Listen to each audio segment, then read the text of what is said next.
Let's start with a simple question. How long did you spend your time in front of screen yesterday? 5 hours. 5 hours. Some of you might say 2 hours. Some of you might say 3 hours. Some of you might even say more than 5 hours. But I'll tell you what, you are not alone. Ladies and gentlemen, in this digital era, screen time among us youth has almost become like oxygen, essential. But be careful, because when it's too much, it can be dangerous for us. My presentation today, knowing the dark side of screen time to our mental health, and I'd like to discuss about three main points. First, the situation of excessive screen time among youth in Indonesia. Second, its impact to our mental health. And finally, what we can do to prevent and overcome this event. But before we begin to the main topic, we need to know these two keywords. What is screen time? WHO and World Health Organization define screen time as the sedentary time spent passively watching screens such as TV, computer, mobile platforms without any physical activities. On the other hand, what is mental health? Mental health refers to a state of mental well-being that enables people to cope with the stresses of life, realize their abilities, learn and work well to contribute to their community. So let's begin with a quick overview. Ladies and gentlemen, in recent years, screen time among youth in Indonesia has drastically increased. Social media, online games, and streaming platforms, they have all become part of our daily routine. However, this growing habit has a dark side. Ladies and gentlemen, too much exposure to screen time doesn't only affect our eyes or our posture, but also quietly shapes our thoughts, our behaviors, and our emotions. That's why understanding this topic is not just important, ladies and gentlemen. I repeat this. It's not just important, it's urgent, because we are the generation most affected by it, and at the same time, the generation that can change it. Let's take a look at the chart I have made. Indonesia's usage percentage of gadgets and internet. Ladies and gentlemen, according to the national data of 2024 from the PBS, the users of internet in Indonesia has reached over 221 million people, or about 79.5% of the total population.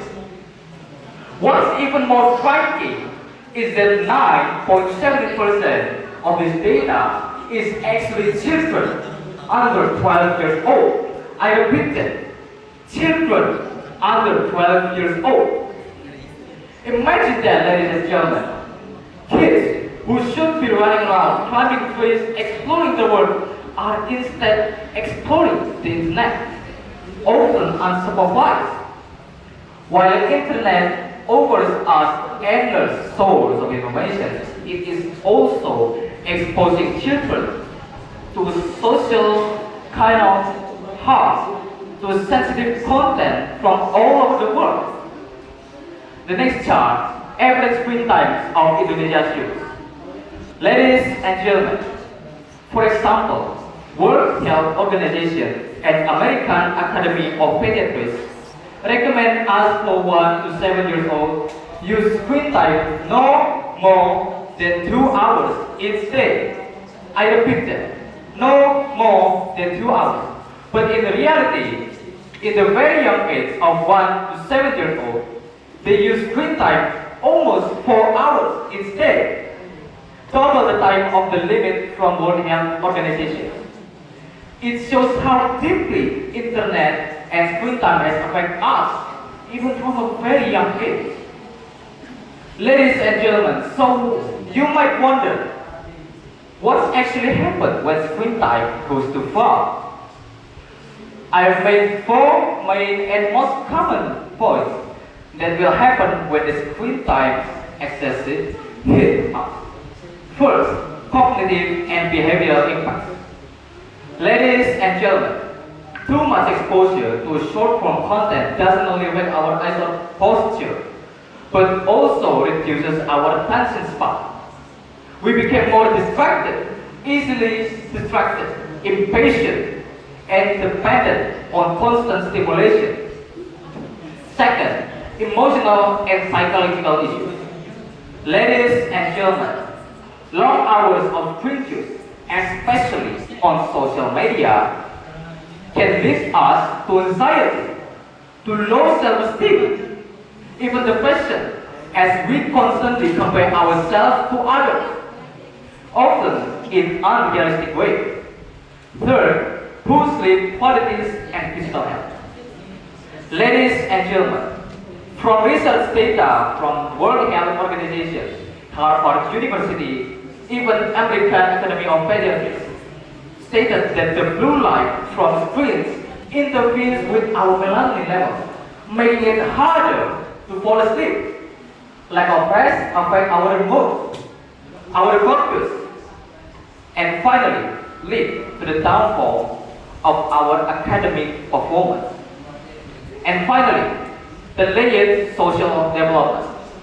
Ladies and gentlemen, when interaction mostly happens online, we missed out on reading real emotions, solving real problems, and getting difficult on forming genuine relationships. But here's the good news, ladies and gentlemen. I've made prevention and reduction moves. Start from prevention. Build digital balance. Schedule offline moments each day. Simply read a book. Play with your friends online or simply enjoy real conversations with whoever you want. Your friends, your parents, even strangers. Also, try to build a healthy lifestyle. Move your body regularly. Build a diet. And also, sleep and eat well. Trust me, your body will love it. Third, self-awareness and emotional literacy. Try to recognize what you feel when the excessive screen time goes too far. When it affects you, take breath. Trust me, your mind will love it. Second, coping and overcoming strategies. Ladies and gentlemen, when screen time affects you, don't ever hesitate to seek for help. Simply talk to your friends about how the screen time affects you, how it overwhelms you. Talk to your parents. Or try to seek for help from professionals such as counselors and psychologists.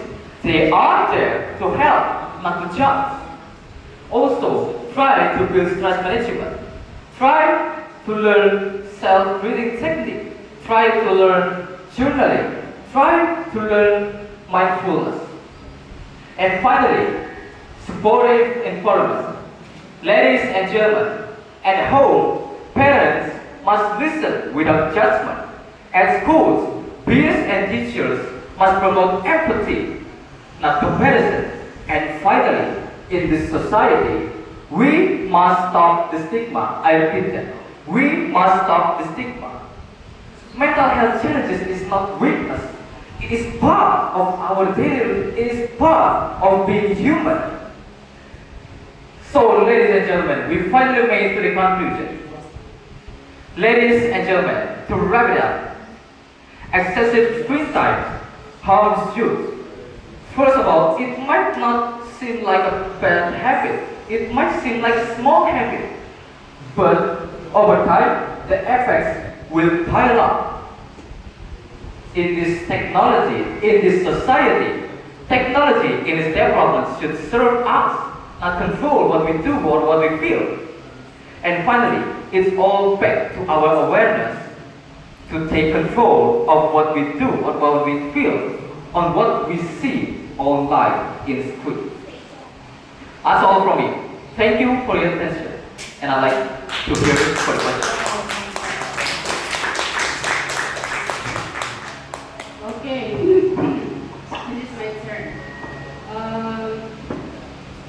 know, when I was in your age, when I was a teenager like you, thank you. I take it as a compliment. Okay, we rarely heard about this issue. I mean about mental health issue. When Mr. Sal and Mr. Maybe in their age, do you heard the issue about mental health? No. I don't think so. Yeah.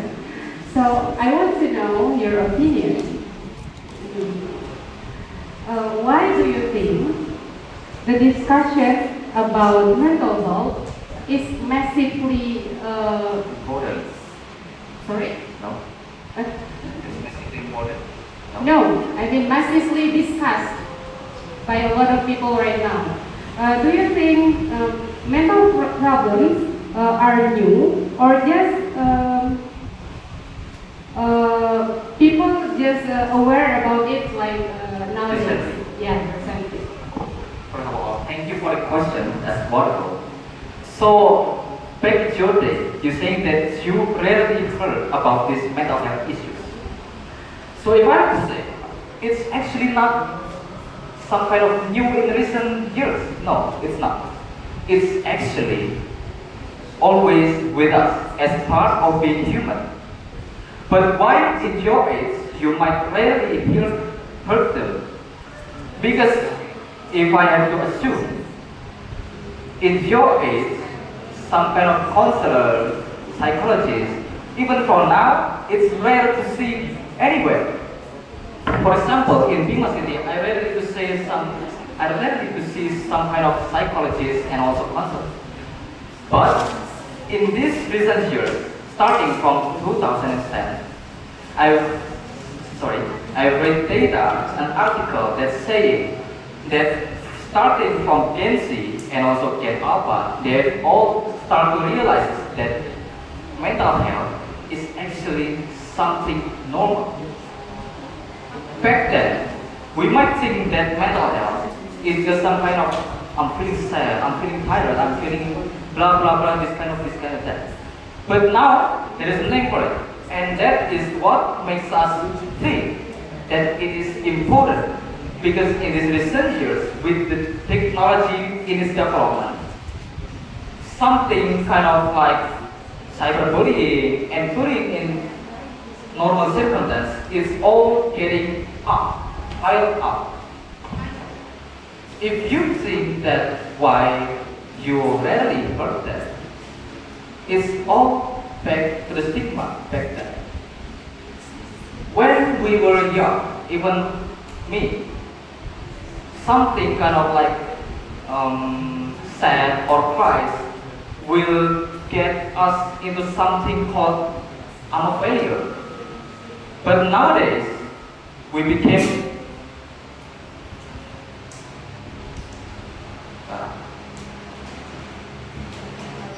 we are getting new for it, and we try to learn for it, so we can live to the fullest of us.